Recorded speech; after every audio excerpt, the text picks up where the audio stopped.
আমরা অবশ্যই বলছি ফ্রি ফেয়ার হবে, ইনক্লুসিভ হবে এবং আপনারা দেখবেন আমরা এটা ডিজিটাল নয়, এটা কারণ আমরা চাই বাংলাদেশে একটা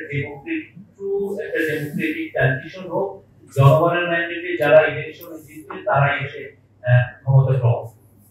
এবং এটা আপনি দেখবেন উৎসবের মতো হবে। আমরা আবারও বলছি যে বাংলাদেশে অনেক আগে আপনি দেখেন ক্যাপিটাল গভর্নমেন্ট আমাদের ইলেকশন গুলো উৎসবের পরিণত হতো, সবাই আমরা আমাদের বাবা মার সাথে হাত ধরে গিয়ে ভোট দিতে যেতাম। আমরা চাই এটা আবার উৎসবের পরিণত হবে এবং বিজেপি গভর্নমেন্টের তরফ থেকে সর্বোচ্চ চেষ্টা থাকবে যাতে জনগণকে আমাদের ইতিহাসের একটা সবচেয়ে ভালো ইলেকশন উপহার দেওয়া। আমরা আশা করছি এটা প্রশাসনকে সাথে নিয়ে, পুলিশ প্রশাসনকে সাথে নিয়ে, আপনারা সাংবাদিক আছেন তাদেরকে সাথে নিয়ে এবং জনগণকে সাথে নিয়ে আমরা বাংলাদেশের ইতিহাসে সব ভালো ইলেকশনের